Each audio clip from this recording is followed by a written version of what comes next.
Muy buenas noches, amigos de la vida. Una vez más aquí en el programa Psicoanálisis, Respuesta Necesaria. Hoy vamos a hablar de alguien muy interesante e importante que fue el filósofo José Ingenieros.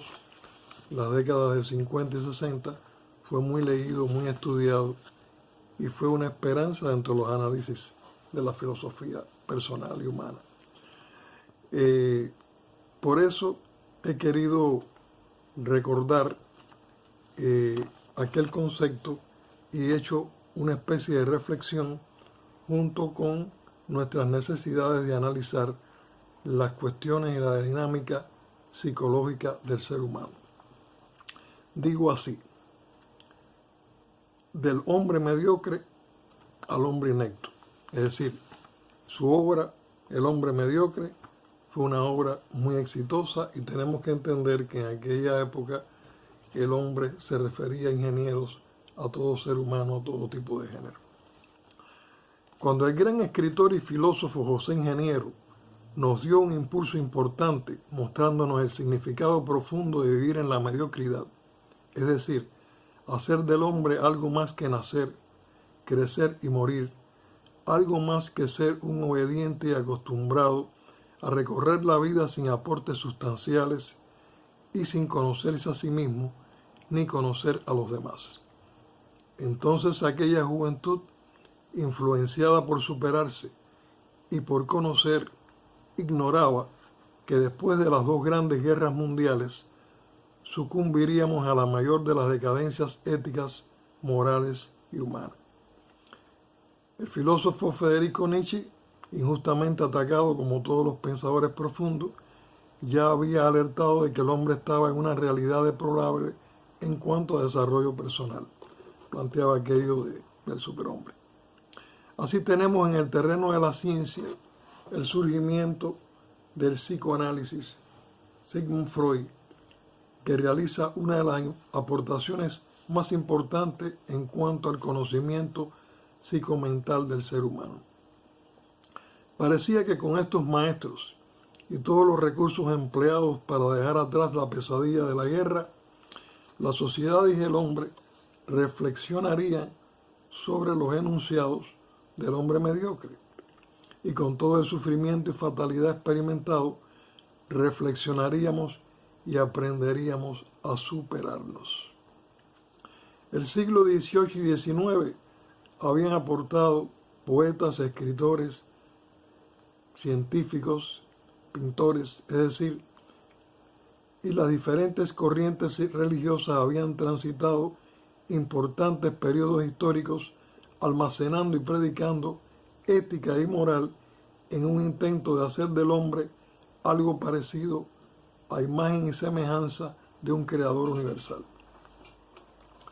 Pero el azote de las guerras nunca pudo ser detenida por las religiones ni por la más ideal de las ideologías.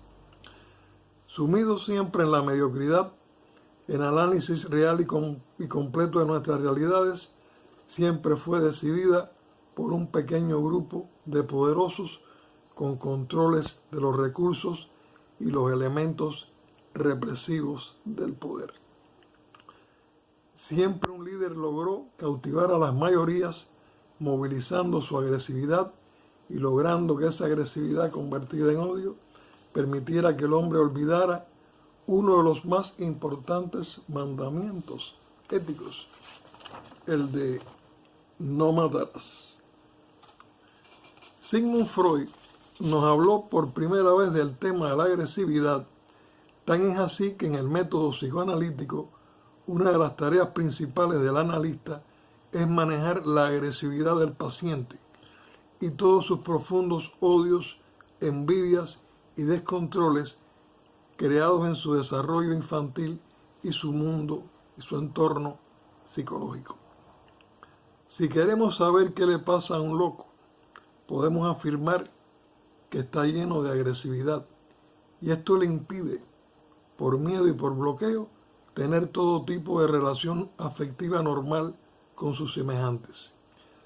Si queremos saber qué nos pasa a todos nosotros, podemos también afirmar que el no poder controlar el manejo de nuestra hostilidad y que ésta nos convierta en agresivos es uno de los principales problemas que subyacen en nuestras relaciones a nivel inconsciente y en relación a nuestra actuación cotidiana. Cuando todo mediocre ha dedicado su existencia a repetir todas las tonterías que le empastan en su cerebro, el hombre mediocre se ha destacado por ser la gran mayoría y los responsables directos e indirectos de tanto desconocimiento real. Desde la creación de la pantalla, la gran masa mediocre ha recibido su merecido diploma de mediocre enajenado, pues con la excepción de cierta información positiva, el gran caudal de adoctrinamiento consumista ha convertido a nuestras generaciones, con el mayor de los respetos, en la generación de idiotas de la pantalla. De manera que el siglo amenaza seriamente con presentarnos al verdadero Mesías de nuestra época, el hombre inepto, el hombre inepto.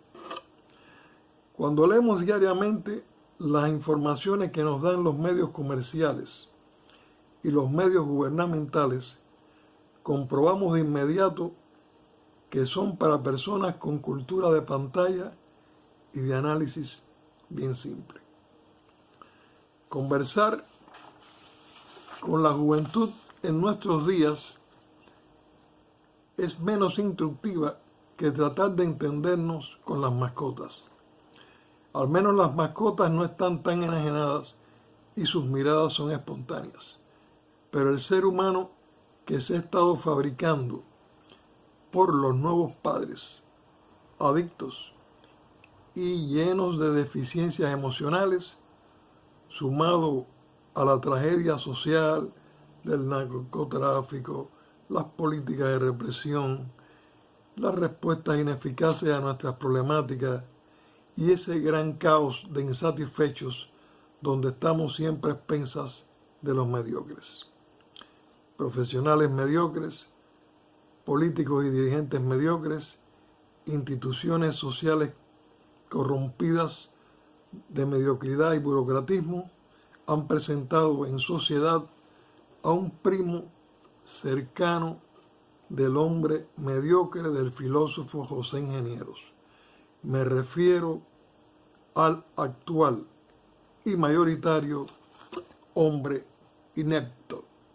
Sí, amigos míos, les presento al hombre inepto fabricado por todas nuestras deficiencias emocionales y nuestras deficiencias humanísticas.